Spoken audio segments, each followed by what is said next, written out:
Assalamu alaikum guys, hope so you would be fine and doing well nowadays. So our second lecture is operations on sets.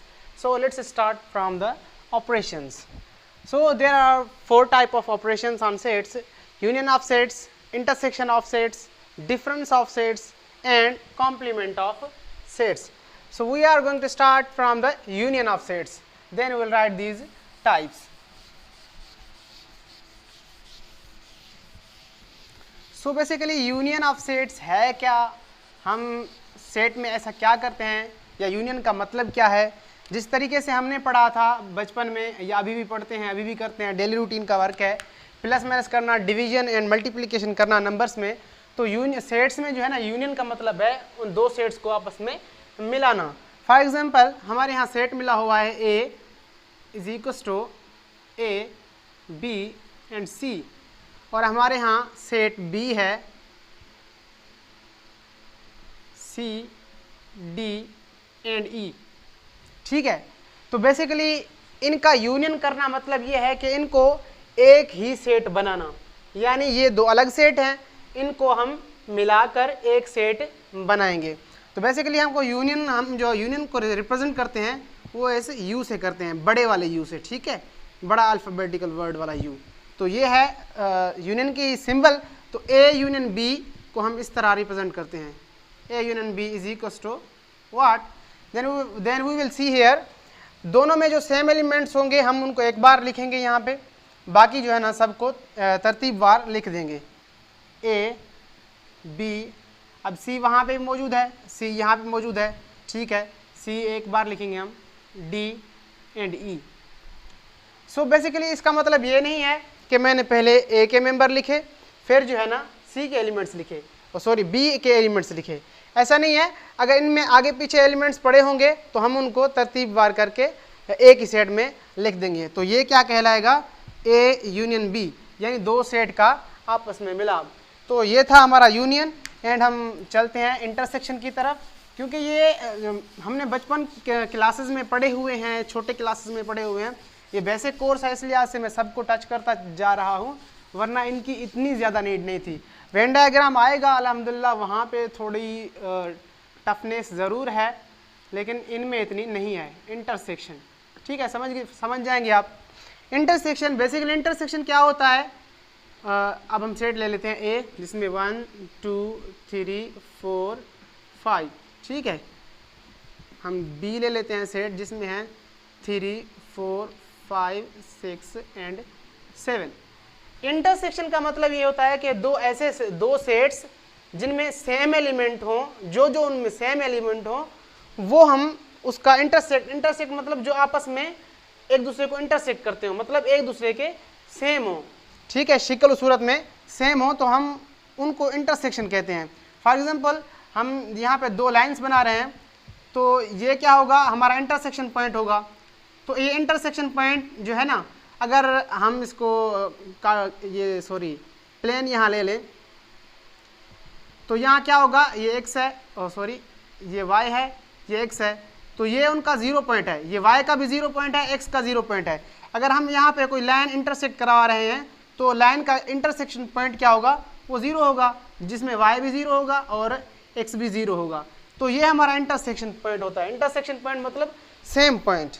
तो चलते हैं हम maths की तरफ, ये थोड़ा फिजिक्स में चला जाएगा, तो इसलिए यहाँ से हमारा इंटरसेक्शन का मतलब ये है कि दोनों सेट्स में जो सेम एलिमेंट्स होंगे हम उनको निकाल कर रख देंगे। अब इनमें कौन कौन से एलिमेंट सेम है, 3 है सेम इसमें, ठीक है, 4 सेम है इसमें, 4 है, 5 सेम है इसमें, 5 है, 1 2 इसमें नहीं है, और 6 7 ए वाले सेट में नहीं है। तो हमारे इंटरसेक्शन को जो रिप्रेजेंट करते हैं वो इस उल्टा यू, जैसे यू कह लूँ, तो इससे करते हैं, इस सिंबल से। तो ए इंटरसेक्शन बी क्या होगा हमारा, A intersection B is equals to 3 4 5, जो दोनों सेट्स में सेम है, 3 4 एंड 5। सो ये था हमारा इंटरसेक्शन। किसी भी तरीके का सेट आ जाए, उम्मीद है कि आप इंटरसेक्शन कर ही लेंगे। पहले भी पढ़ा होगा ये कंसेप्ट एंड आज भी पढ़ लिया। अगर जिसने नहीं पढ़ा तो वो पूछ भी सकता है, और अगर समझ ना आया हो तो समझ तो आ ही गया होगा, उम्मीद है। अब जाते हैं हम किसकी तरफ, डिफरेंस की तरफ। इसमें थोड़ा कॉन्सेप्ट है डिफरेंस, यानी माइनस करना। ठीक है। डिफरेंस को हम वही माइनस वाली सिंबल से शो करते हैं, इसकी सिंबल यही है जो डिफरेंस में हुआ करती थी पीछे माइनस में, ठीक है। तो हम दो सेट ले लेते हैं, ए ले लेते हैं एक सेट फॉर एग्जांपल जिसके एलिमेंट हैं 1 3 5 ले लेते हैं, 1 3 5 7 ले लेते हैं, सॉरी 1 3 5 7, ठीक है। अब हम कह रहे हैं दूसरा है हमारा बी सेट जिसमें है 1 3 1 2 3 4 5 1 2 3 4 5 6 7। तो हमें ये देखना है कि वो हमसे पूछ क्या रहा है, ए डिफरेंस बी पूछ रहा है या बी डिफरेंस ए पूछ रहा है, ठीक है। इसका मतलब ये हमेशा नहीं है कि जिस तरह हमने ऊपर वालों को मतलब कि जो पीछे हमने किया है यूनियन इंटरसेक्शन, उसका मतलब था कि हम कोई भी सेट एक दूसरे के आगे रख देते तो उनको कोई फर्क नहीं पड़ने वाला था। जैसे हम ए इंटरसेक्शन बी रखते या बी इंटरसेक्शन ए रखते तो इसमें किसी को कोई फर्क नहीं पड़ने वाला था, हमारा जो आंसर आता वो सेम आता। अगर ए यूनियन बी रखते या बी यूनियन ए रखते तो भी इन दोनों का आंसर इक्वल ही आना था, ठीक है। लेकिन यहाँ पे थोड़ा फ़र्क है, डिफरेंस है ये, इस लिहाज से वैसे भी डिफरेंस है। अगर हम ए डिफरेंस बी रख रहे हैं तो इसका मतलब ये है कि ए से बी के मेंबर डिफरेंस करना, ठीक है। फिर जो ए के एलिमेंट्स बचेंगे वही लिखे जाएंगे, अगर ए के एलिमेंट्स नहीं बचेंगे तो हम एम्प्टी सेट लिख देंगे। अगर हम यहाँ पे रखें बी डिफरेंस ए तो इसका मतलब ये है कि बी से ए के जो एलिमेंट्स हैं वो डिफरेंस करने हैं हमें, फिर जो बी के एलिमेंट्स बचेंगे हम वही रखेंगे, हत्ता के फिर ए के अगर एलिमेंट बच जाते हैं तो उनको छोड़ देंगे। तो हम चलते हैं अब यहाँ कहते हैं बी डिफरेंस ए, ठीक है। बी डिफरेंस ए कर रहे हैं हम क्योंकि बी बड़ा सेट है तो लिहाजा बी के कुछ एलिमेंट्स बचेंगे हमारे यहाँ। बी डिफरेंस ए मतलब अब यहाँ बी के एलिमेंट्स कितने हैं 1 2 3 4 5 6 7। अब जो जो एलिमेंट सेम है हम उन्हें काट देंगे, ठीक है। और उसके बाद जो बचेंगे बी के वो हमारा होगा बी डिफरेंस ए। अब ये सेम है, ठीक है, ये सेम है, ठीक है, और ये सेम नहीं है, 5 सेम है और 7 सेम है। तो ये हो गया ऑल ओवर डिलीट। सो हमारे यहाँ क्या बचा, बी डिफरेंस ए था तो हमने जो बचने हैं वो बी के बचने हैं, तो हमारे यहाँ बी के बचे 2 4 6। सो ये हुआ बी डिफरेंस ए। उम्मीद करता हूँ आपको समझ आ गया होगा। अगर नहीं भी आया तो आप क्वेश्चन पूछ सकते हैं हमसे, ठीक है, वो कमेंट में भी पूछ सकते हैं एंड आल्सो जो हमारा सेशन चल रहा है उसमें भी पूछ सकते हैं। सो हमारे यहाँ लास्ट वाला बचा कॉम्प्लीमेंट ऑफ सेट्स। कॉम्प्लीमेंट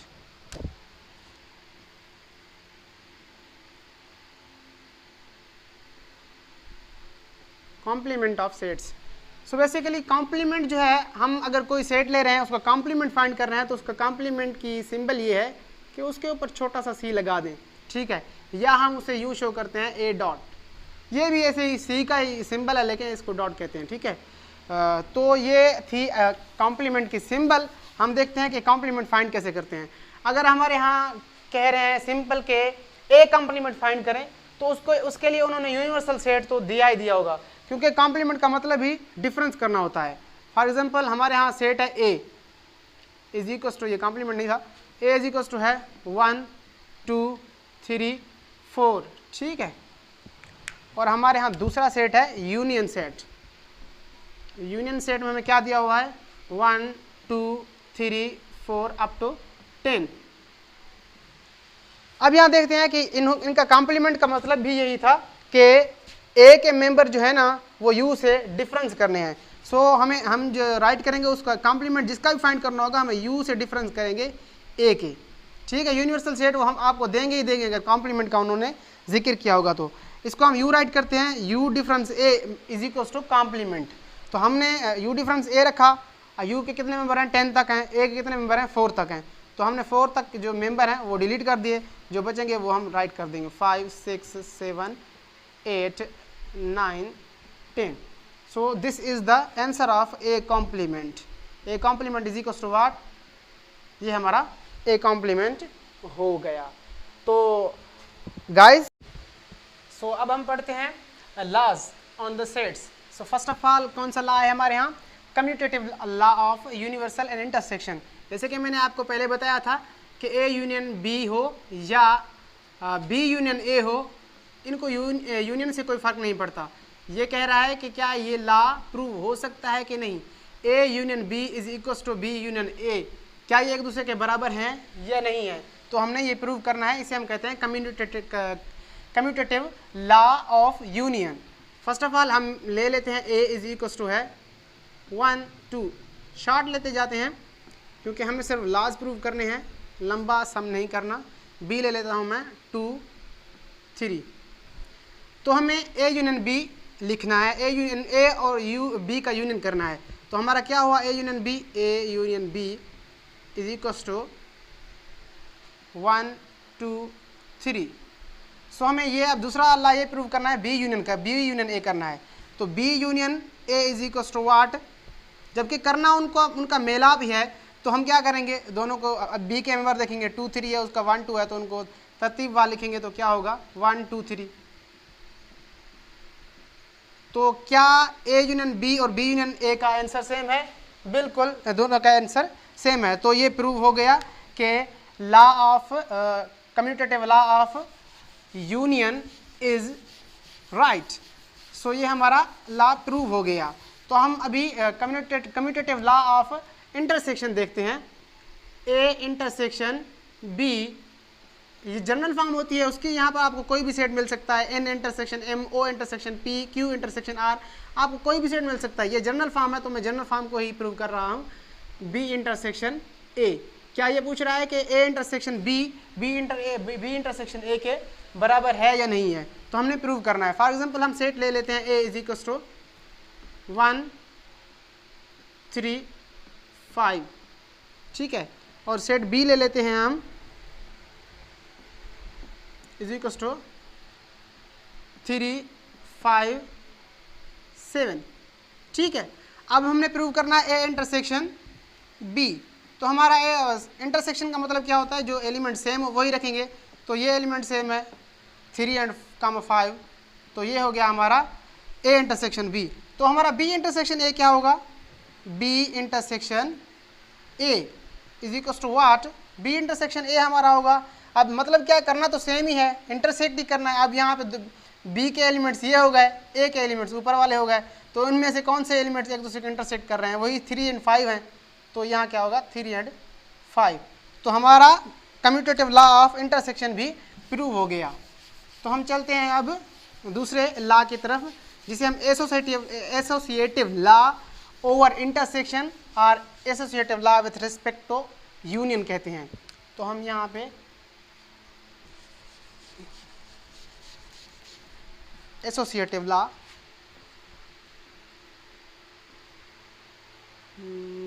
थोड़ा स्पेलिंग में प्रॉब्लम हो सकता है, associative law with respect to union, ठीक है, विथ रिस्पेक्ट टू यूनियन हम कर रहे हैं एसोसिएटिव लॉ। अब ये कह रहे हैं कि A union B union C क्या इक्वल है B union A union B union C union A, sorry 1 minute,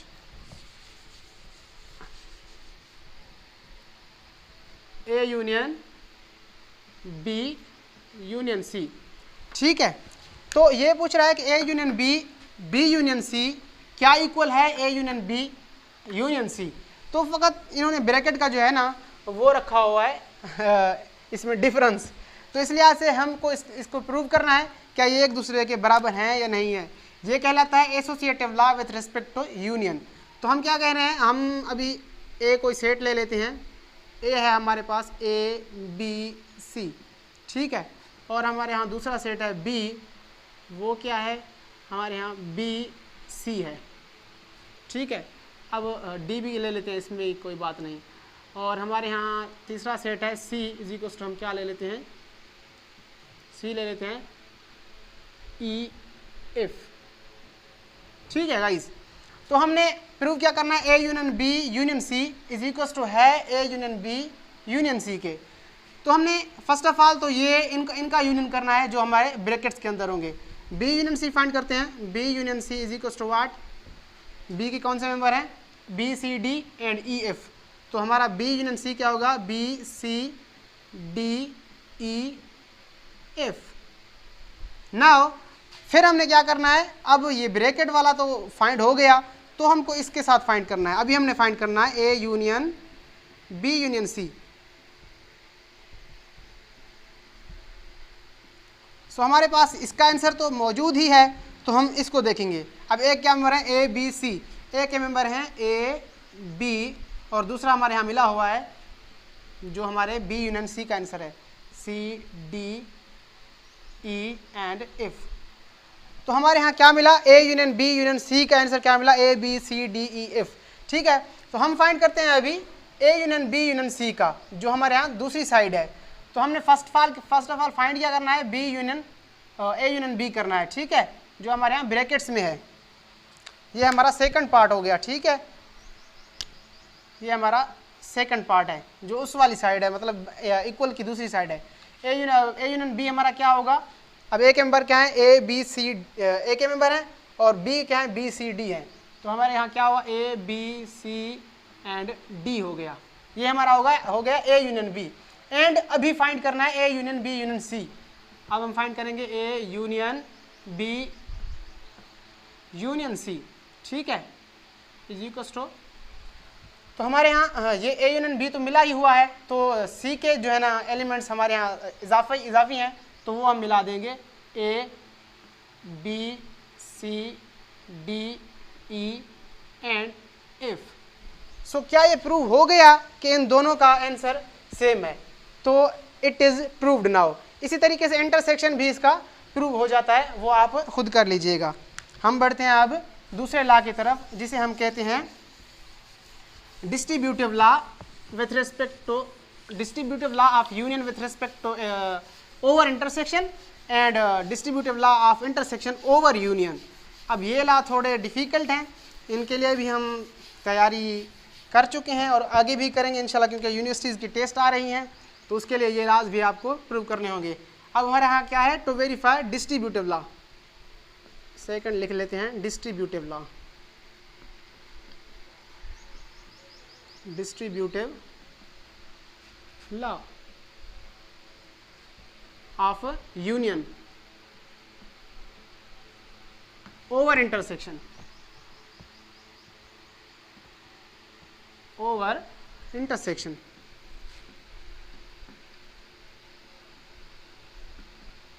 over intersection, अब बेसिकली ये क्या है, ये है ए यूनियन बी। ठीक है, ओवर इंटरसेक्शन का मतलब क्या है, A union B intersection C. ये लॉ कौन सा है, यूनियन का है, ओवर इंटरसेक्शन है, मतलब जो ब्रैकेट के अंदर इंटरसेक्शन हो। अब हम इसके इक्वल वाली साइड क्या है, इसके इक्वल वाली साइड ये कहती है कि A union B intersection A union C, क्या ये एक दूसरे के इक्वल हैं या नहीं है। अब इसमें थोड़ा देखने वाली बात है कि हमने इसको फ़कत खोल के लिखा हुआ है। अब हमने फर्स्ट ऑफ ऑल एक दूसरे मल्टीप्लिकेशन में है, ए यूनियन बी को हमने लिखा, फिर ये इंटरसेक्शन वाली सिंबल लगाई, फिर हमने ए यूनियन सी को लिखा। ठीक है, तो बेसिकली ये प्रूव्ड है बेसिकली, बट हमने कैसे प्रूव करने हैं, हमने ये देखना है। अब हम मिटा रहे हैं थोड़ी ऊपर वाली साइड को, जैसे कि हम पूरा सम कर सकें। तो बेसिकली ये हमारा कौन सा प्रूव हो रहा है, distributive law of union with respect to intersection. अब हमारे यहाँ ए का मेंबर मिला हुआ है, for example A is equal to है 1 2, ठीक है, और बी इक्वल टू है 2 3 एंड सी इक्वल टू है हमारे यहाँ 3 4। ठीक है, तो फर्स्ट ऑफ ऑल हमें ब्रैकेट वाले जो है ना देखने होते हैं, बी इंटरसेक्शन सी क्या है। हमारे यहाँ इंटरसेक्शन का मतलब तो आपने समझ ही लिया होगा अभी तक कि सेम वाले एलिमेंट्स। बी इंटरसेक्शन क्या है, हमारे यहाँ बी इंटरसेक्शन सी है, बी इंटरसेक्शन, अब हम ये साइड जो साइड वाली ये वाली साइड प्रूव कर रहे हैं, बी इंटरसेक्शन सी हमारे यहाँ है 3। आप देख सकते हैं इसमें भी 3 है और सी में भी 3 है, तो इनमें कौन सा एलिमेंट इंटरसेक्ट कर रहा है, 3 कर रहा है। तो अब हम A union B, B intersection C करेंगे, ए यूनियन बी। अब हमारा जो ए है वो इनके साथ यूनियन करेंगे, किस वाले आंसर के साथ, बी इंटरसेक्शन सी वाले के साथ। बी इंटरसेक्शन सी का मिला हुआ है 3 है डिजिट उनका, तो ए यूनियन क्या है, ए के क्या है 1 2 3 है। अब यूनियन करनी है हमने इसकी 1 2 and 3। It is the answer of A union B intersection C. ठीक है, एक साइड तो हमारी प्रूव हो गई, मतलब एक साइड हमारी हो गई और दूसरी साइड होने दे, तब हम कहेंगे कि एक प्रूव हो गया। तो हमारी दूसरी साइड क्या है, ए यूनियन बी करना है फर्स्ट ऑफ ऑल। तो it is one side, so there is another side. First of all यहाँ क्या है, ए यूनियन बी है, ए यूनियन बी हमने फाइंड करना है। ठीक है, ए यूनियन बी क्या होगा हमारे पास, 1 2 2 3 है, तो 1 2 3 होगा, ए यूनियन बी होगा हमारे पास 1 2 एंड 3। ये हमारा हो गया ए यूनियन बी का आंसर। तो सेकंड क्या है हमारे पास, ए यूनियन सी करना है। ठीक है, ए यूनियन सी करना है हमने। ए यूनियन सी का आंसर क्या होगा, ये 1 2 है, वहाँ 3 4 है, तो 1 2 3 4 होगा, 1 2 3 एंड 4। सो हमारे यहाँ ये हो गया ए यूनियन बी का आंसर मिल गया हमें, ए यूनियन सी का आंसर भी मिल गया हमने। ठीक है, हमने अभी इनका इंटरसेक्शन करना है, इन दोनों का इंटरसेक्शन पॉइंट कौन सा होगा, A union B intersection A union C क्या होगा, यहाँ पे इंटरसेक्शन इन दोनों का 1 2 3, इसमें भी है 1 2 3 4, इसमें 4 जो है ज़्यादा है, इंटरसेक्शन ये 3 डिजिट कर रहे हैं, तो हमारे यहाँ इनका आंसर क्या हुआ 1 2 3। सो इस साइड वाली का आंसर भी 1 2 3 है, और इस साइड वाली आंसर मतलब कि जो हमारे यहाँ टर्म पड़ा हुआ है वो सेट पड़े हुए हैं, तो उनका आंसर भी 1 2 3 है। इसका मतलब ये हो गया A union B intersection C equal है A union B intersection A union C के।